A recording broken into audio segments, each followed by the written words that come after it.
Bonjour à tous et bienvenue sur la chaîne.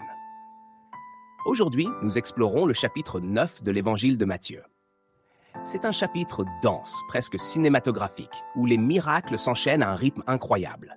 Un paralytique qui marche, une femme guérie par un simple toucher, et même une résurrection. Mais au-delà du spectaculaire, ce texte nous pose une question fondamentale. Qui est vraiment Jésus pour nous? Est-il celui qui pardonne, celui qui appelle les exclus, ou le maître de la moisson? Préparons nos cœurs pour cette lecture. Jésus étant monté dans une barque traversa la mer et alla dans sa ville. Et voici on lui amena un paralytique couché sur un lit. Jésus, voyant leur foi, dit au paralytique, « Prends courage, mon enfant, tes péchés te sont pardonnés. » Sur quoi quelques scribes dirent au-dedans d'eux, « Cet homme blasphème. » Et Jésus, connaissant leurs pensées, dit, « Pourquoi avez-vous de mauvaises pensées dans vos cœurs? Car lequel est plus aisé de dire, « Tes péchés sont pardonnés » ou de dire, « Lève-toi et marche » Or, afin que vous sachiez que le Fils de l'homme a sur la terre le pouvoir de pardonner les péchés, « Lève-toi, dit-il au paralytique, prends ton lit et va dans ta maison. » Et il se leva et s'en alla dans sa maison. Quand la foule vit cela, elle fut saisie de crainte et elle glorifia Dieu qui a donné aux hommes un tel pouvoir.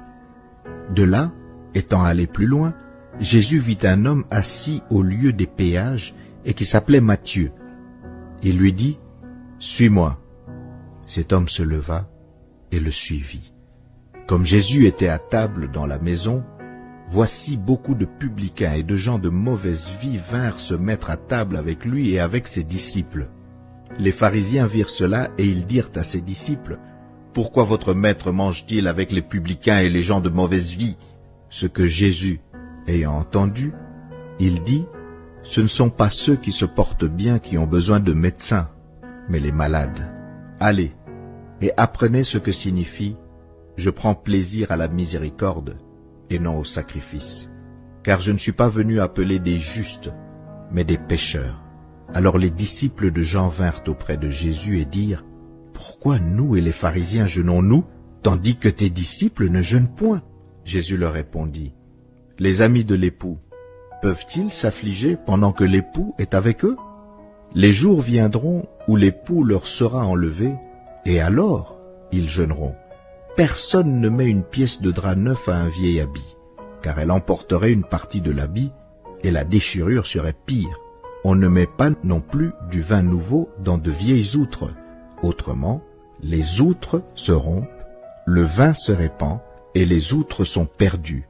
Mais on met le vin nouveau dans des outres neuves, et le vin, et les outres se conservent. » Tandis qu'il leur adressait ces paroles, voici un chef arriva, se prosterna devant lui et dit, « Ma fille est morte il y a un instant, mais viens, impose-lui les mains, et elle vivra. » Jésus se leva et le suivit avec ses disciples. Et voici une femme atteinte d'une perte de sang depuis 12 ans s'approcha par derrière et toucha le bord de son vêtement.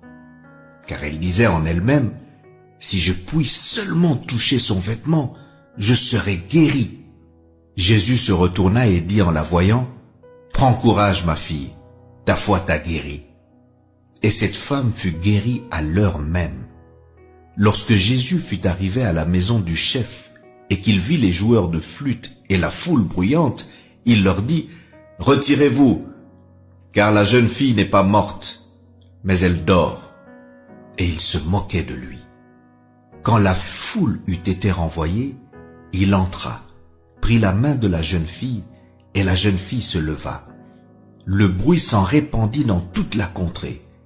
Étant parti de là, Jésus fut suivi par 2 aveugles qui criaient, « Aie pitié de nous, fils de David !» Lorsqu'il fut arrivé à la maison, les aveugles s'approchèrent de lui, et Jésus leur dit, « Croyez-vous que je puisse faire cela ?» « Oui, Seigneur, lui répondirent-ils. Alors il leur toucha les yeux, en disant, « Qu'il vous soit fait selon votre foi. » Et leurs yeux s'ouvrirent. Jésus leur fit cette recommandation sévère. « Prenez garde que personne ne le sache. » Mais dès qu'ils furent sortis, ils répandirent sa renommée dans tout le pays. Comme ils s'en allaient, voici on amena à Jésus un démoniaque muet. Le démon ayant été chassé, le muet parla.